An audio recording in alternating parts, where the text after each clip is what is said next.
Mənim övladımın 2 yaşı var, nə vaxtı burnundan irin gəlir, sarı rəngdə də deyir, ciyər meningitindən deyir, müalicə elətdirmişəm, ciyər meningitindən.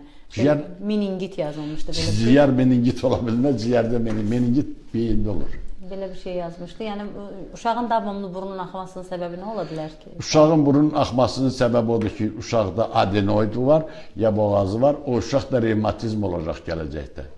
Skalyozu necə müalicə eləmək olar? Skalyozu birinci revmatizmi müalicə elətdir, skalyozu da ondan sonra hasaddır müalicə eləmək. Revmatizmanın da müalicəsi varmı? Yəni, həmçinin əmçilik qayıtdıqca o geri qaydandır. Əlbəttə ki var, revmatizmin, bizim bir sənətlərdir. Revmatizmin 120 növü var, 120-dən çox növü var. Amerikanlar onun da müalicəsində 6 qrupa bölüb. Bu qrupun müalicəsi buna düşmür, bunun hərəsinin öz liniya müalicəsi var. Amma bizim ölkəmizdə revmatizm bircə xəstəlik kimi bilinir. Və onu da o bircə xəstəlik kimi də müalicə edirlər. O da düzgün deyil. Ona görə deyirlər müalicə. Revmatizmin müalicəsi 100%-dir, törədicisi də var, mikrobdur. Beta gemolitik streptokok qrupu A. A qrupundan olan beta streptokokdur, mikrobdur. O mikrob da 3 ilə ölür. Mən ölüm bilmir. Yaz payız müalicə alacaqsan, 3 ildə tam sağalacaqsın. Soruşurlar ki, Rəşid müəllim xəstələri qəbul eləyirmi? Qəbulunuza düşmək istəyənlər sayılır. Mən Biosis tibb mərkəzində işləyirəm. 6-cı günlər qəbul eləyirəm. 5 gün tibb universitetində işləyirəm. 1 gün orada işləyirəm. Revmatizm xəstələrini qəbul edirəm əsasən. Aydındır. Uşaq 4 ayı təzə tamam olub, başında gematoma var, artır. Nə eləmək olar? Gematoma varsa onu nə göstərsinlər cərraha, kəsib çıxaracaqlar. Problem yoxdur gematoma. Deyir, hətta soyuq havada belə dəhşətli dərəcədə çox tərləyirəm. Tər nədən əmələ gəlir?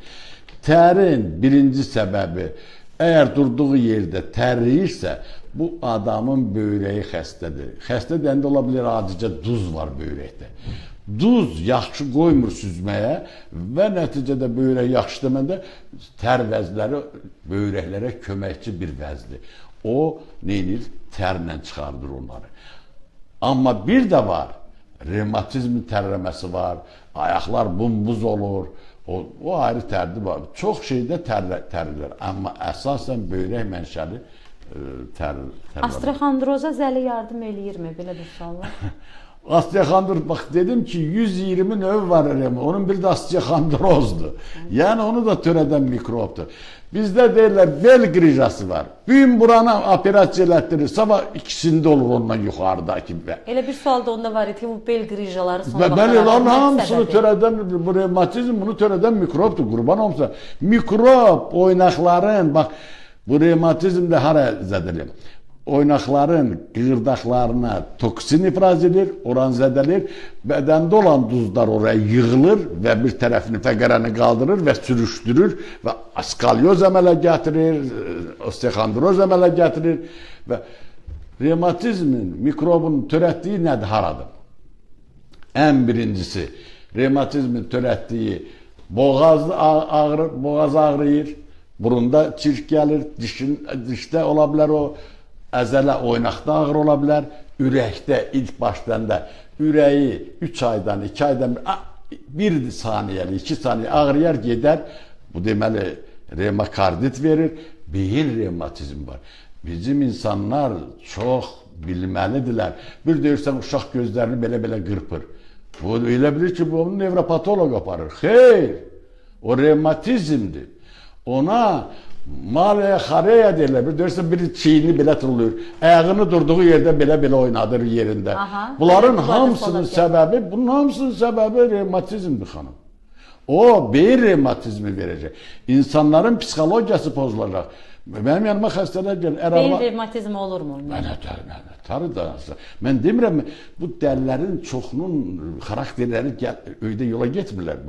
Revmatik xəstələr görəcəksən ki, evdə bax birindən yola getmir, ata oğlundan, qızdan, bunların hamısı revmatizmli törədir. Parajiyni nervli sistemə, sinir sistemini zədələyir. Özü sevdiyi şey haradır. Bax, Beyində var, zolaqlı cisim, boz qabar qırıqlı nüvəli. Dəhək hərəkəti yerinə yetirən şeydir. Başlayacaq birazdan sonra əllər, ayaqlar əsməyə. Allah ki, Parkinsonizm. Psixiatrik xəstəliklə beyin revmatizminin fərqləri var mı? Tamam, elə gətirib psixiki xəstəliyə çevirə bilər. Mən sizə açıq deyirəm, çoxunu bilmirlər. And olsun Allah, o psixiki xəstəliyin çoxunun səbəbi bilinmir. Onun bir səbəblərindən biri də bu revmatikdir. Bu mikrob beyinə gedə, beyinə üçcə mikrob gedə bilir. Meningokok, ikincisi nə? Tuberkuloz çöpləri, üçüncüsü də bax bu revmatizmin çöpləri. Yəni bu gedir beyinə, sevdiyi də yer haradır? O stereopallidar sistem, orada da dopamin ifraz olunur, o dopamin azalır və başlayır nə etməyə? Əsməyə, dəhək hərəkəti yerinə yetirə bilmir.